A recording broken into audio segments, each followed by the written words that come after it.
Imagine trusting your best friends with your life, only for them to plan your ultimate betrayal.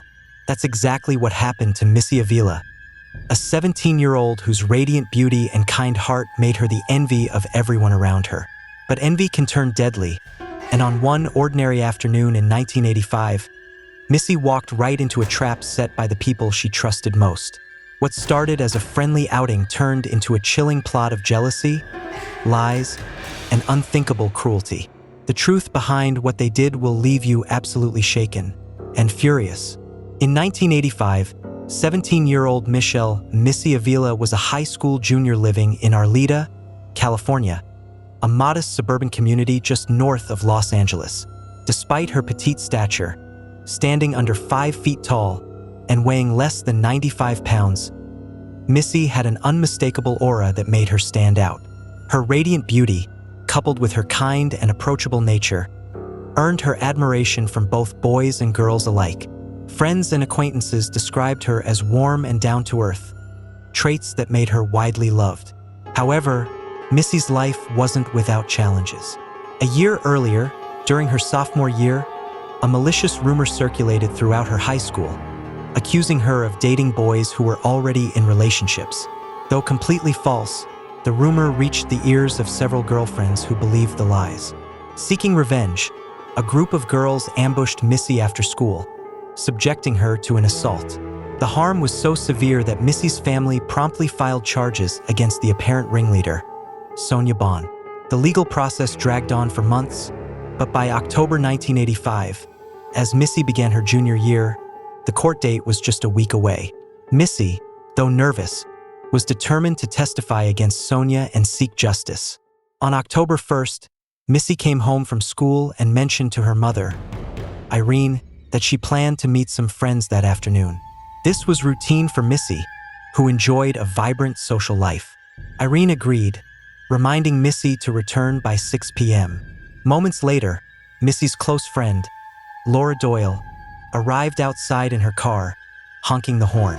Missy said her goodbyes, hopped into Laura's car, and the two girls drove off.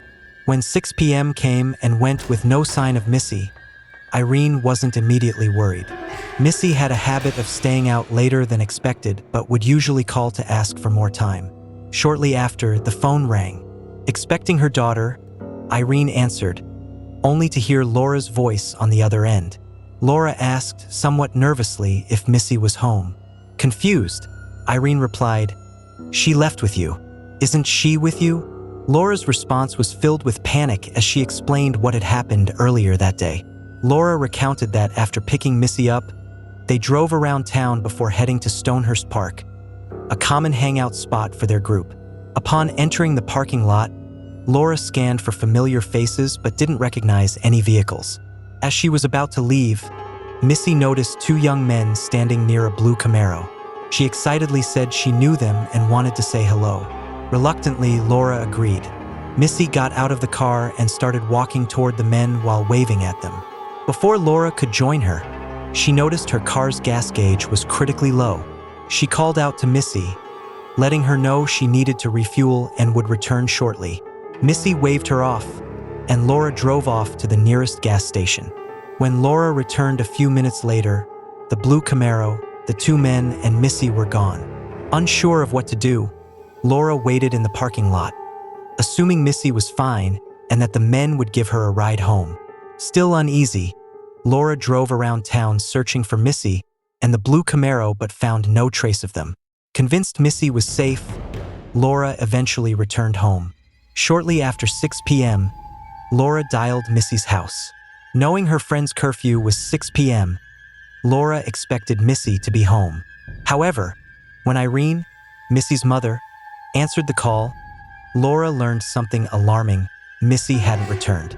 Concern quickly gripped both Irene and Laura, though neither felt it was time to involve the authorities.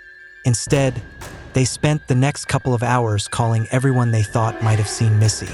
When this effort turned up no leads, they decided to meet up and go door to door to Missy's friends' houses, asking if anyone knew where she was. By late that night, their search remained fruitless.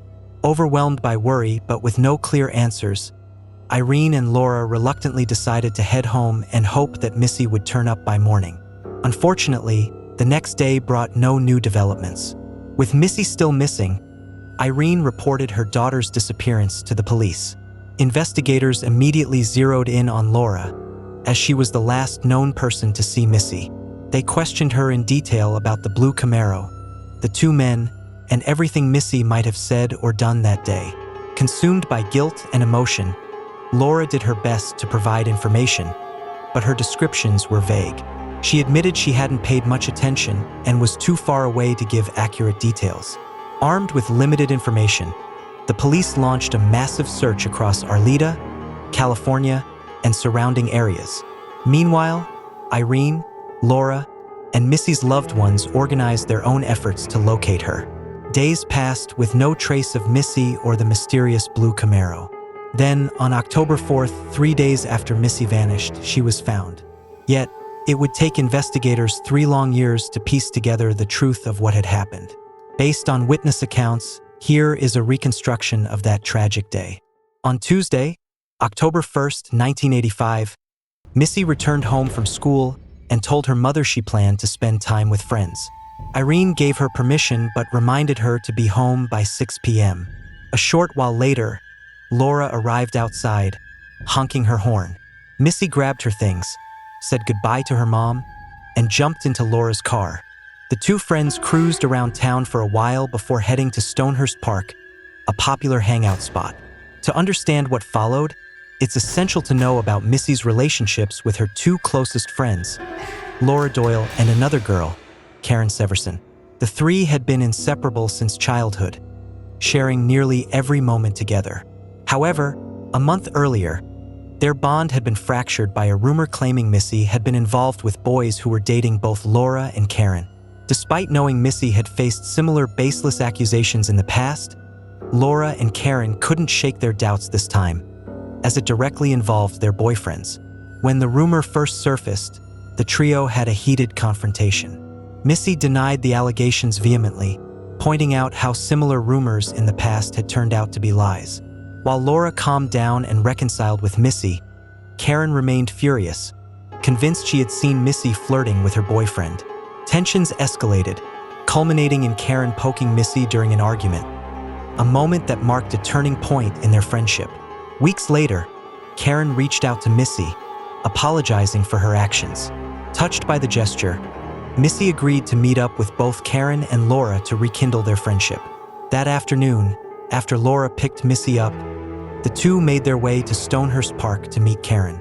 When they arrived, Karen was nowhere to be seen. Laura then fabricated a story about spotting two men near a blue Camaro. She claimed Missy went to talk to them while she left briefly to refuel her car. In reality, the blue Camaro and the men were a cover for what would happen next. Laura and Missy pulled into the Stonehurst parking lot and settled into a spot to wait for Karen.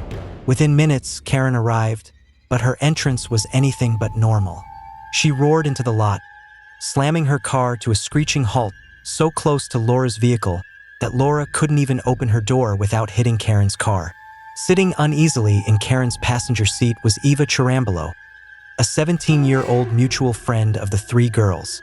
Eva had apparently been invited to dinner by Karen earlier that day, but was suddenly dragged along for this unplanned detour. As Eva nervously glanced between Karen, Laura, and Missy, she had no idea what was unfolding. Karen aggressively motioned for Eva to roll her window down, which she reluctantly did. Laura and Missy exchanged baffled looks as Karen leaned across Eva to hurl insults directly at Laura through the open window. At first, Laura and Missy couldn't hear what Karen was saying, but as Laura lowered her own window, Karen's tirade became unmistakably clear. Karen was shouting vile, making remarks directed solely at Laura. Stunned, Laura quickly retaliated back, and within moments, the parking lot echoed with their shouting match. Meanwhile, Missy and Eva sat frozen, completely bewildered by the escalating confrontation. Abruptly, Karen threw her car back into gear and sped out of the lot. Furious and without thinking, Laura started her car, slammed it into drive, and raced after her. Missy barely had time to protest before they were speeding away. What followed was a reckless, 45-minute chase through winding mountain roads. Karen swerved erratically, while Laura tailgated her so closely it bordered on dangerous. In the passenger seats, Missy and Eva pleaded with their drivers to stop, but their voices were ignored. Both girls had no clue that this wasn't just a petty fight. It was something far more sinister. Eventually, the chaotic pursuit ended when Karen's car veered into a dirt parking area deep within the forest. Laura skidded to a halt right beside her, narrowly avoiding a collision. Both drivers leapt out of their cars, immediately resuming their shouting and shoving match. Eva stayed frozen in Karen's car, too terrified to intervene. Missy, on the other hand, decided to step in and try to stop the chaos. As Missy opened her door, both Karen and Laura instantly stopped mid-argument. Their attention shifted to her, as though a silent agreement had just been reached. The pair stormed over to Missy's door, trapping her inside. Karen crouched to meet Missy's eye level, her voice dripping with venom. "This was all a joke," she hissed. "Laura and I aren't actually mad at each other, but we are mad at someone, you." Before Missy could respond, both girls grabbed her, dragging her out of the car. They began accusing her of betraying them by supposedly being involved with their boyfriends. Despite Missy's tearful denials, Karen and Laura wouldn't listen. Their shouting grew louder, and Missy eventually went silent, curling into herself as fear took over. Karen and Laura forced Missy to walk toward a trail leading into the forest. At just 4 feet 10 inches and weighing barely 95 pounds, Missy was no match for her captors, Karen, who was over 200 pounds, and Laura, who stood taller and stronger. Eva, who had finally stepped out of the car, trailed behind the group but didn't intervene. The trio pushed Missy further into the woods. At one point, Laura stopped abruptly, spun around. Missy crumpled to the ground, crying and shielding herself as the blows kept coming. Eva stood motionless, a silent spectator to the horrifying scene. When the assault finally stopped, Laura produced a sharp object and began chopping off chunks of Missy's hair, knowing it was one of her most treasured features. Karen, not wanting to be left out, yanked out handfuls of Missy's hair with her bare hands. By the time they finished, Missy was left sobbing on the ground, her once prized hair lying in clumps around her. But Karen and Laura weren't done. They restrained Missy's hands behind her back, signaling that their cruel plan had only just begun. After Missy was fully restrained, Laura turned and made her way down a small hill to a nearby stream. The shallow water glistened as it flowed gently, no deeper than 8 inches in most places. Wading in halfway, Laura crouched down, letting her fingers trail through the cool water. With a chilling smile, she looked back up the hill toward Missy and mockingly called out, "Why don't you come down and join me?" Missy didn't respond. She sat frozen, still processing the terrifying events unfolding around her. Karen, growing impatient, grabbed Missy roughly by the arm and shoved her down the hill. Unable to catch herself due to her bound hands, Missy fell hard, her body slamming against the ground before rolling to a stop at the water's edge. Karen and Laura descended on her without hesitation, dragging her into the stream despite her feeble attempts to resist. Eva, who had been silently watching everything from the sidelines, turned and fled back up the trail toward the cars. However, when she reached the vehicles, she discovered they were locked. Stranded and too far from help, Eva hesitated, then reluctantly began walking back down the trail. As she neared the stream again, Eva heard an ear-piercing scream, a sound so raw and primal it made her stop in her tracks. Overcome with fear, she turned and sprinted back to the cars, collapsing onto the ground between them, trembling and rocking back and forth. Nearly an hour later, Karen and Laura emerged from the forest. Their clothes were soaked, their hair disheveled, yet they were laughing as though nothing had happened. Missy was nowhere to be seen. What Eva didn't witness was the despicable act that had taken place after she fled. Once in the stream, Karen and Laura made Missy face down into the water.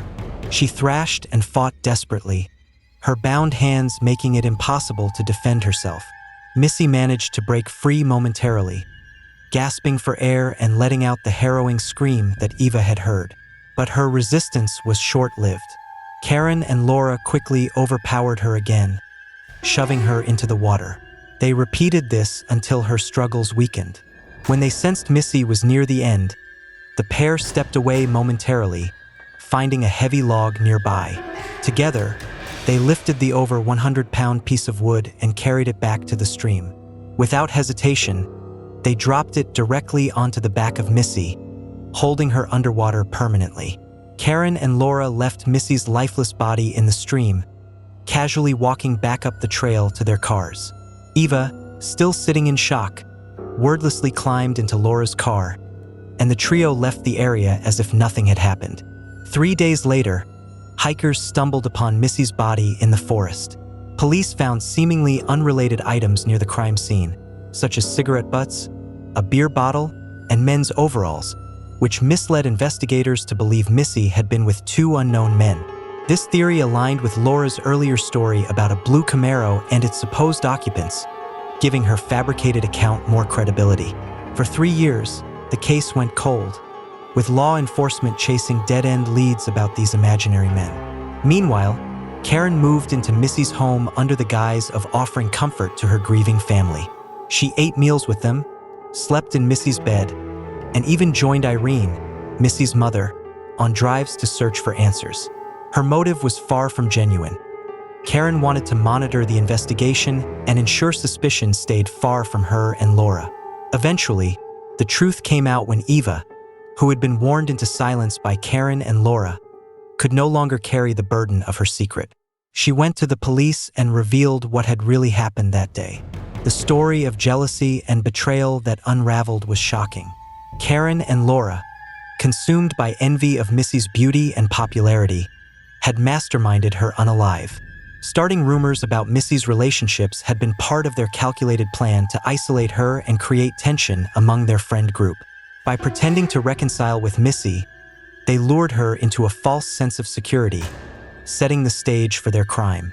When Karen and Laura were convicted, Missy's family was horrified to learn that one of the life-taker had lived among them, pretending to grieve while actively sabotaging the investigation. Both Karen Severson and Laura Doyle were sentenced to 15 years to life in prison. Karen was paroled in 2011, followed by Laura in 2012. Missy's story is a heartbreaking reminder that not everyone who smiles with you has good intentions. Her so-called best friends turned into her worst nightmare, proving that jealousy can twist even the closest relationships into something deadly. But the most shocking part? One of her killers lived with her grieving family, pretending to mourn while hiding her dark secret. What do you think about this horrifying betrayal? Could you ever spot a friend hiding sinister motives? Let us know in the comments below. And remember, always be careful who you trust. Missy's story is proof that even the ones closest to you can have the darkest intentions.